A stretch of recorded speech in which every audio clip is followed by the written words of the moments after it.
जय हिंद, नमस्ते मेरे प्यारे साथियों। मैं मोहित प्रजापति आपका स्वागत करता हूं द नवीनतम क्लासेज के इस प्यारे से प्लेटफॉर्म पे।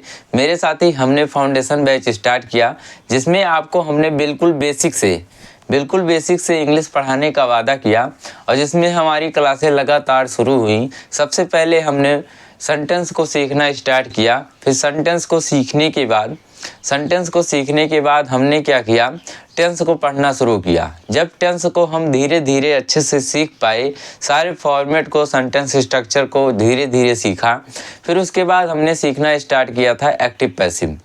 फिर एक्टिव पैसिव की लगातार क्लासें हमारी 30 मिनट की हुई। 30 मिनट में हमने जो कुछ भी सीखा वो लगातार कई क्लासों में सीखा और धीरे धीरे छोटा छोटा सीखने से हमें ज़्यादा याद होता है और हमारी प्रैक्टिस, हमारे कॉन्सेप्ट इतने मजबूत होते हैं कि हम अच्छा परफॉर्मेंस कर सकते हैं। तो हम यहाँ तक अच्छे से सीखते हुए आज की क्लास यानी कि बेहद इम्पोर्टेंट क्लास होने वाली है। किसकी क्लास है कि नरेशन की क्लास को हम आज से अटेंड करना शुरू करेंगे। आज हमारे बैच में नरेशन की क्लास जारी होगी। नरेशन में हम पढ़ना स्टार्ट करेंगे डायरेक्ट और इनडायरेक्ट स्पीच को, यानी कि डायरेक्ट इनडायरेक्ट को पढ़ते हुए हम लगातार इसको पहले ख़त्म करेंगे, फिर उसके बाद हम पार्ट ऑफ स्पीच को पढ़ेंगे। माय डियर स्टूडेंट्स, हम पार्ट ऑफ स्पीच को ऐसे डिले कर रहे हैं क्योंकि ये जो क्रम से पढ़ा रहे हैं इसमें टेंस का यूज है। हालांकि डायरेक्ट इनडायरेक्ट में पार्ट ऑफ स्पीच का यूज है, पर हम पार्ट ऑफ स्पीच को थोड़ा सा लेट पढ़ाएंगे। उसके पहले हम डायरेक्ट इनडायरेक्ट को पढ़ा देते हैं। जब आप सीक्वेंस में पढ़ते हैं, यानी कि टेंस के बाद आपने सीखा क्या, एक्टिव पैसिव के बाद आप जब नरेशन को सीखते हैं तो बहुत मज़ा आता है आपको सीखने में, पढ़ने में भी आपका इंटरेस्ट बना रहे। तो मेरे दोस्त, आज जो हमारी क्लास से नए जुड़ रहे हैं वो हमारे चैनल को लाइक करेंगे, शेयर करेंगे और सब्सक्राइब करेंगे और साथ ही बताएंगे कि आपको क्लास कैसी लगती है। तो आप फाउंडेशन बैच से जुड़िए और आप अपने सपने को साकार कीजिए। एक बार हम फिर से बता देना चाहते हैं, ये जो फाउंडेशन बैच है ये किसके लिए इम्पोर्टेंट है। तो मेरे दोस्त, आप किसी भी एग्ज़ाम की तैयारी कर रहे हो, चाहे आप CGL की, MTS की या दरोगा में तो इंग्लिश नहीं आती है, पर हम बताते हैं आप किसी भी कॉम्पिटिटिव एग्ज़ाम की तैयारी कर रहे हो जिसमें आपसे इंग्लिश पूछी जा रही हो, तो आपके लिए ये बैच सबसे ज़्यादा इम्पोर्टेंट होगी। तो आप इनको पढ़िए और अपने सपने को साकार कीजिए। तो आइए आज की क्लास को स्टार्ट करते हैं, जिसमें हम सीखेंगे क्या, डायरेक्ट इनडायरेक्ट, यानी कि नरेशन के दो पार्ट हुए, एक हुआ डायरेक्ट और एक होता इनडायरेक्ट होता है। तो अब बात करते हैं कि डायरेक्ट क्या होता है। तो डायरेक्ट वो होता है, डायरेक्ट को हम कह सकते हैं कि, हालांकि हम एक दूसरे फॉर्मेट में बताएं कि दो लोग होते हैं, सबके अपनी अपनी बात कहने का दो तरीके होते हैं। हम किसी बात को दो तरीके से कह सकते हैं। पहला तरीका ये होता है कि हम किसी बात को ज्यों का त्यों कह दें, और दूसरी तरीका ये होता है कि हम उसी बात को दूसरी भाषा में कह दें। जैसे हम बताते हैं कि आपको डायरेक्ट स्पीच क्या होता है। डायरेक्ट स्पीच होता है कि जैसे मैंने कहा कि मोहन तेज दौड़ता है, ठीक। तो आपने देखा कि आपने जब इस सेंटेंस में देखा कि मैंने कहा मोहन तेज दौड़ता है, तो किसी ने और देखा और उसने कहा कि मोहन बहुत तेज दौड़ता था। तो ऐसे सेंटेंस जब बनते हैं तो उन्हें डायरेक्ट और इनडायरेक्ट स्पीच में रखा जाता है। तो अभी बहुत ही ब्रीफ में जानेंगे कि हमें डायरेक्ट और इनडायरेक्ट स्पीच क्या होता है। तो चलिए आज की क्लास को फटाफट स्टार्ट करते हैं। एक बार फिर से आपका स्वागत है द नवीनतम क्लासेस के इस प्यारे से प्लेटफॉर्म पे। तो चलिए आज क्लास को स्टार्ट करते हैं। आज हम पढ़ेंगे नरेशन। क्या पढ़ेंगे?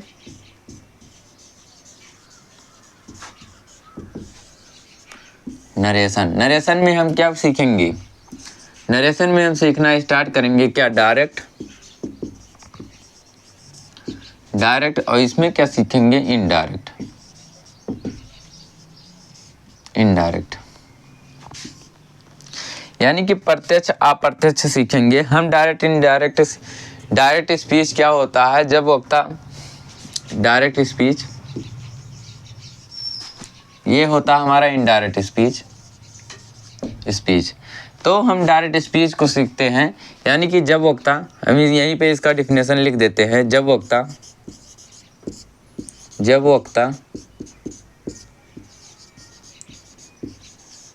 अपनी बातों को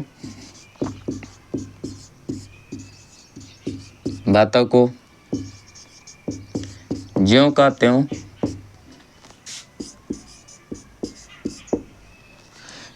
त्यों जब वक्ता अपनी बातों को ज्यों का त्यों बोल दे या बता दे तो उसे डायरेक्ट स्पीच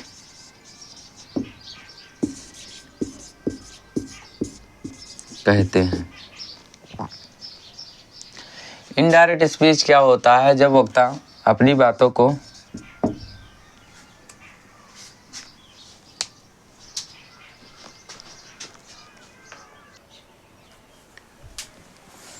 चलिए हम बात कर रहे थे डायरेक्ट स्पीच की। तो डायरेक्ट स्पीच में हमने बताया जब वक्ता अपनी बातों को ज्यों का त्यों बोल दे या बता दे तो उसे डायरेक्ट स्पीच कहते हैं। जैसे जब, या इसी में एक और लिखते हैं, जब वक्ता अपनी बातों को ज्यों का त्यों बोल के बता दे तो उसे इन्वर्टेड कामा को भी बाद में बताएंगे। चलिए इसके बाद हम ये जान लेते हैं कि इनडायरेक्ट स्पीच क्या होता है। कि जब वक्ता की कही गई बातों को क्या कहेंगे? जब वक्ता की कही गई बातों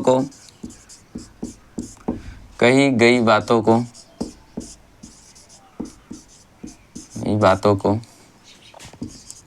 अपने शब्दों में बताया जाए, अपने शब्दों में बताई जाए तो इनडायरेक्ट स्पीच कहते हैं।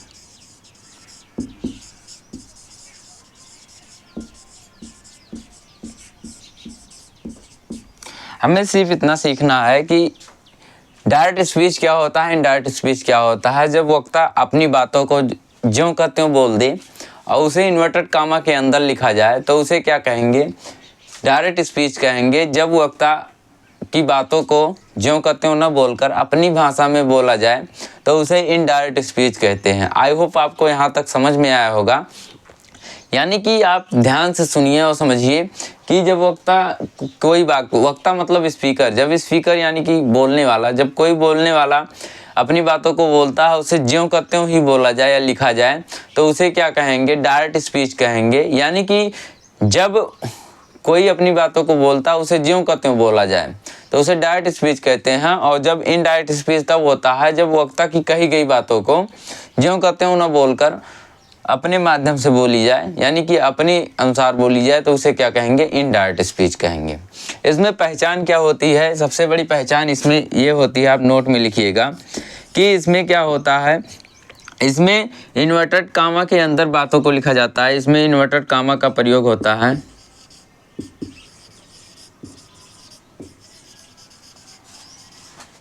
इन्वर्टेड कामास का प्रयोग होता है।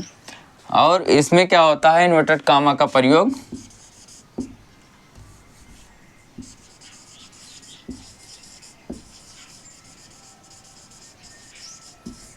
इन्वर्टेड कामास का प्रयोग नहीं होता है। इन्वर्टेड कामा का मतलब ए ऐसे होता है और ऐसे। ये वाले निशान जहाँ पे आपको मिल जाएं उन्हें आप कहेंगे इन्वर्टेड कामा। क्या कहेंगे? Inverted comma. इन्वर्टेड कामा को इसमें यूज नहीं किया जाता है, इसमें यूज नहीं किया जाता है और इसमें यूज किया जाता है। यानी कि डायरेक्ट स्पीच में हमारा इन्वर्टेड कामा का यूज किया जाता है और इनडायरेक्ट स्पीच में इन्वर्टेड कामा का यूज नहीं किया जाता है। अगर आपको यहाँ तक सारी बात समझ में आई तो चलिए हम कुछ एग्जाम्पल के माध्यम से सीखते हैं कि डायरेक्ट स्पीच क्या होता है और इनडायरेक्ट स्पीच क्या होता है। तो चलिए सीखते हैं। जैसे हम एक सेंटेंस लेंगे, जैसे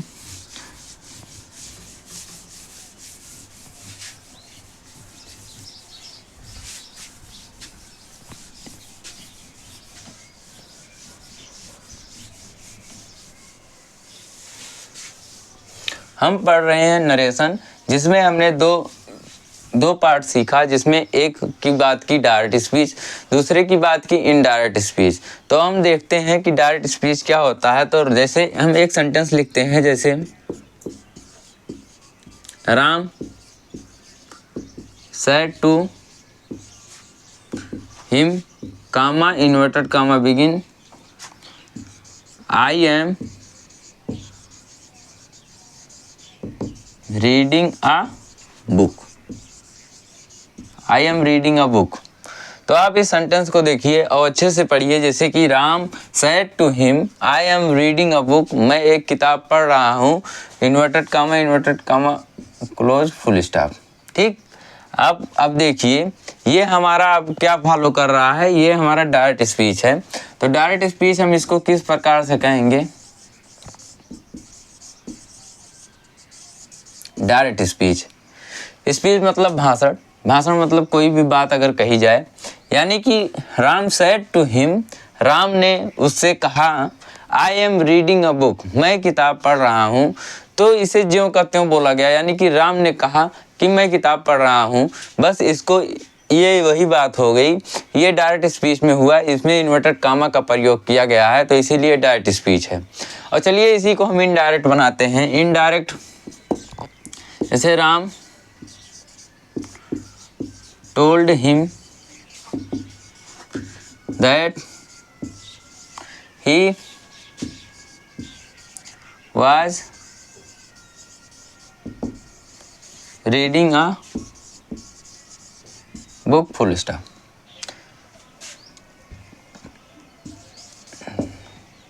तो ये सेंटेंस को देखिए, ये आपका इनडायरेक्ट है। क्या है आपका इनडायरेक्ट है,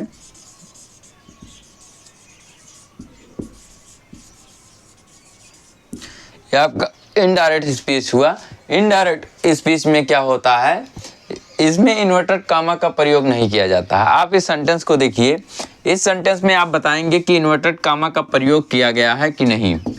आप इसमें इन्वर्टेड कामा का प्रयोग नहीं देख रहे हैं, पर इसमें दैट कंजक्शन का यूज किया जाता है। तो यानी कि अब यहाँ से एक और इम्पॉर्टेंट निकल के आता है कि इसमें हमें दैट कंजक्शन का यूज होगा, यानी कि कंजक्शन नाम की कोई भी, जैसे दैट का यूज हुआ, इफ़ या वेदर का यूज होता है, तो ऐसे इसे क्या कहेंगे कि इनडायरेक्ट स्पीच में किया जाता है।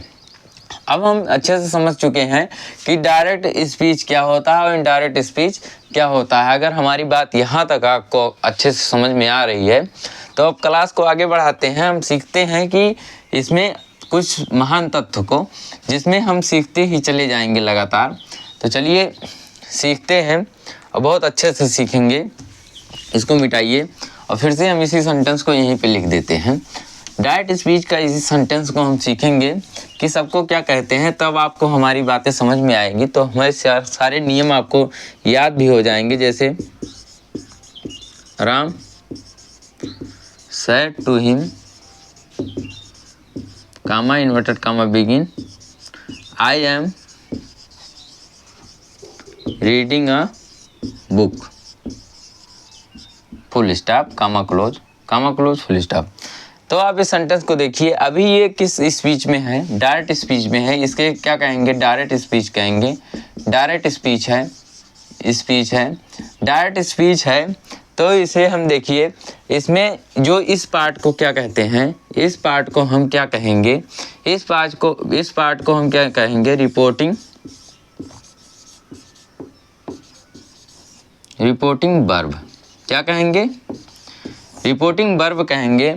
और इस इतने पार्ट को क्या कहेंगे, इस पूरे पार्ट को क्या कहेंगे, रिपोर्टिंग, क्या कहते हैं, रिपोर्टिंग स्पीच।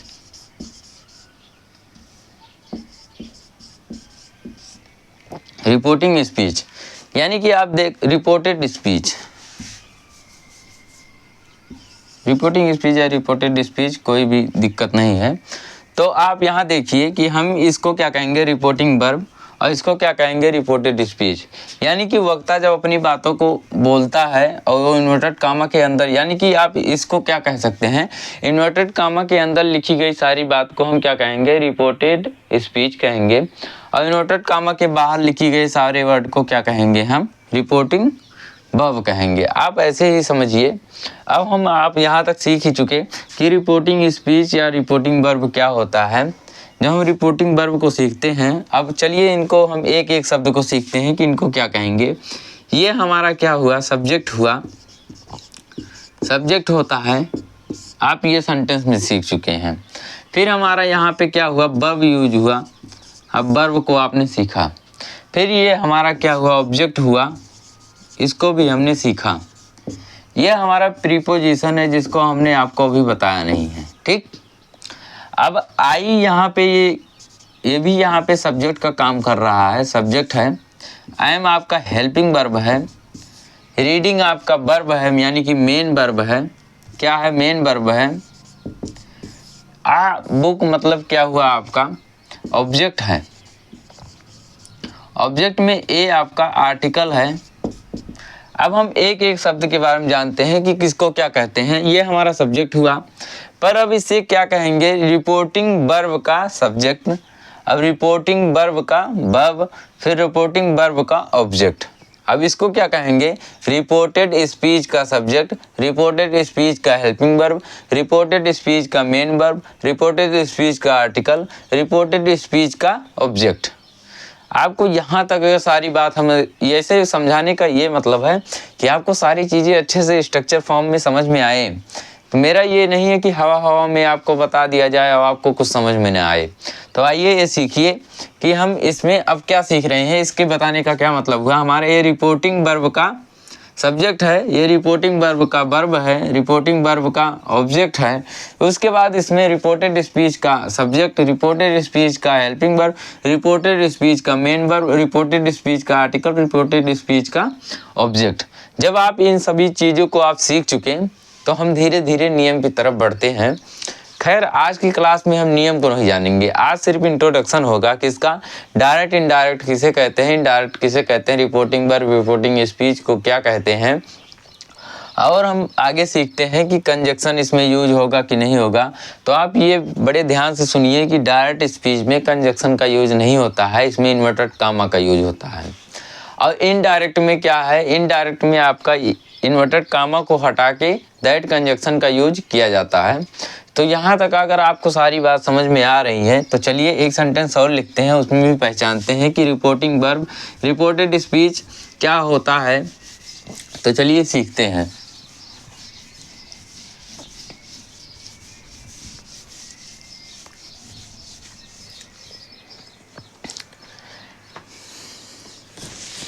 जैसे हम एक सेंटेंस लिखते हैं कि मोहन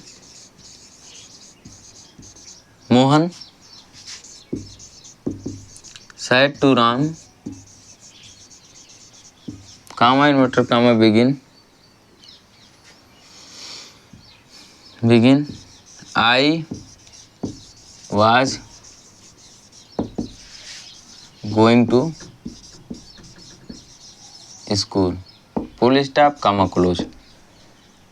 तो आप इस सेंटेंस को देखिए, ये सेंटेंस हमारा क्या है, इस सेंटेंस को हम क्या कहेंगे, हमने इसको पहचानना पहले क्या स्टार्ट करते हैं। इसमें देखेंगे कि हमारा इन्वर्टेड कामा लगा है कि नहीं लगा, इन्वर्टेड कामा लगा है, पहला फॉलो हुआ।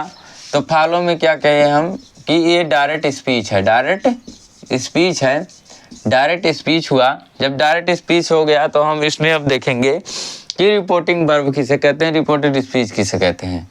स्पीच मतलब भाषण, भाषण मतलब जो इन्वर्टेड कामा के अंदर लिखा गया शब्द हो। तो इन्वर्टेड कामा के अंदर लिखा गया शब्द को हम क्या कहेंगे, reported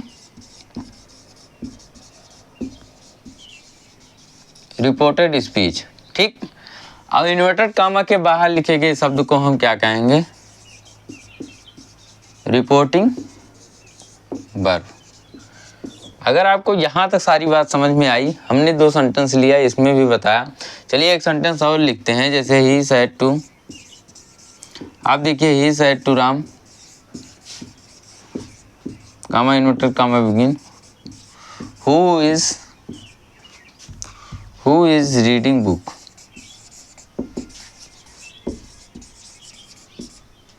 full question mark comma close, ठीक। आप इस सेंटेंस को देखिए, इस सेंटेंस में आप बताइए कि रिपोर्टेड स्पीच क्या है, ये क्या है और इसको क्या कहते हैं। तो इसमें भी आप देखिए कि इन्वर्टेड कामा के अंदर लिखे गए शब्द को क्या कहेंगे, रिपोर्टेड स्पीच कहेंगे। और इन्वर्टेड कामा के बाहर लिखे गए शब्द को क्या कहेंगे, रिपोर्टिंग वर्ब। तो उम्मीद है आपको ये सब समझ में आ रहा है कि रिपोर्टेड स्पीच रिपोर्टेड वर्ब क्या होता है। चलिए इसको पहचानते हैं। ये हमारा सब्जेक्ट है, ये हमारा क्या है, मेन वर्ब है। उसके बाद ये क्या है, हमारा ऑब्जेक्ट है। ये हमारा क्या है, सब्जेक्ट है। इसमें क्या है, आपका हेल्पिंग वर्ब है। ये हमारा क्या है, मेन वर्ब है। इसके बाद टू प्रीपोजिशन है। उसके बाद हमारा ये स्कूल क्या है, ऑब्जेक्ट है। तो उम्मीद है आपको ये सब पहचानने में बड़ी आसानी होती होगी। ये हमारा क्या है, सब्जेक्ट है। ये हमारा क्या है, वर्ब है। वर्ब मतलब मेन वर्ब। फिर ये हमारा क्या है, ऑब्जेक्ट है। ये हमारा क्या है, WH वर्ड है। ये हमारा क्या है, हेल्पिंग वर्ब है। ये हमारा क्या है, मेन वर्ब है। ये हमारा क्या है, बुक है।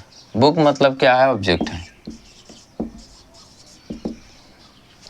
अब आपको परेशानी नहीं होती होगी इनको पहचानने में कि ये क्या क्या हैं, कैसे हैं। सारी चीज़ों को हमने सीख लिया। जब ऐसे ही हम सीख लेते हैं तो अब इनका कन्वर्जन करना हमें बहुत आसान हो जाता है। तो उम्मीद है आपको यहाँ तक सारी चीज़ें अच्छे से समझ में आती होंगी। तो आप समझते रहिए और देखते रहिए द नवीनतम क्लासेज को। 1 मिनट। चलिए, अगर हमने यहाँ तक सीखा तो अब लगातार हम सीखते ही जा रहे हैं। तो आप बताइए कि आपको ये क्लास कैसी लगी। अब आप इसमें आज तक यहीं तक सीखेंगे और कल हम आपको बताएंगे कि इसमें कैसे कैसे इसको कन्वर्ट करते हैं, यानी कि डायरेक्ट से इनडायरेक्ट में कैसे कैसे कन्वर्ट करते हैं। आप एक साथ हमारे साथ रिवाइज कीजिए कि हमने सबसे पहले क्या शुरू किया। हमने शुरू किया नरेशन को। नरेशन के साथ हमने बताया कि नरेशन के 2 पार्ट हैं, जिसमें हम डायरेक्ट स्पीच और इनडायरेक्ट स्पीच को सीखेंगे। डायरेक्ट स्पीच क्या होता है, जब वक्ता अपनी बातों को कहे, अपने ही ज्यों का त्यों कहे और उसे इन्वर्टेड कामा के अंदर लिखा जाए तो उसे डायरेक्ट स्पीच कहते हैं। और इनडायरेक्ट स्पीच की हमने बात की तो इनडायरेक्ट स्पीच क्या होता है, जब वक्ता की कही गई बातों को ज्यों का त्यों न लिखते हुए अपनी भाषा में बताई जाए या अपनी बातों में कही जाए तो उसे क्या कहेंगे, इनडायरेक्ट स्पीच कहेंगे। हमने यहाँ तक सीखा। फिर उसके बाद इन्वर्टेड कामा के बाहर के शब्दों को, यानी कि इन्वर्टेड कामा के बाहर के शब्दों को हम क्या कहेंगे, रिपोर्टिंग वर्ब कहेंगे। और इन्वर्टेड कामा के अंदर के शब्दों को हम क्या कहेंगे, रिपोर्टेड स्पीच कहेंगे। हमने यहाँ तक सारी बात सीखी। फिर हमने एक चीज़ और सीखा, एक डिफरेंस सीखा कि इन्वर्टेड क्या, डायरेक्ट इनडायरेक्ट और इनडायरेक्ट में क्या अंतर है, डायरेक्ट में और इनडायरेक्ट में क्या अंतर है। तो हमने एक अंतर बताया कि डायरेक्ट में आपको इन्वर्टेड कामा का यूज किया जाता है और इनडायरेक्ट में इन्वर्टेड कामा का यूज नहीं किया जाता है। हमने फटाफट यहाँ तक लगातार पढ़ते गए और सारी चीज़ें अच्छे से अच्छे वे में चलती गई। उम्मीद है आपको यह क्लास अच्छी लगी होगी। तो आप ऐसे सीखिए, थोड़ा सीखिए पर दुरुस्त सीखिए। मेरा यही मोटिव है कि आपको अच्छे से सिखाया जाए और इंग्लिश में आपको दिक्कत ना हो। तो ऐसे ही बने रहिए द नवीनतम क्लासेस से। हमारे क्लासेस को आप शेयर कीजिए, लाइक कीजिए, सब्सक्राइब कीजिए। आज की क्लास बस यहीं तक रखते हैं और कल की क्लास में हम सीखेंगे कन्वर्जन, डायरेक्ट से इनडायरेक्ट में कैसे कन्वर्ट होगा। सारी चीज़ों को हम सीखते चले जाएंगे। तो आज की क्लास बस यहीं तक। आज के लिए बस इतना ही। जय हिंद, जय भारत।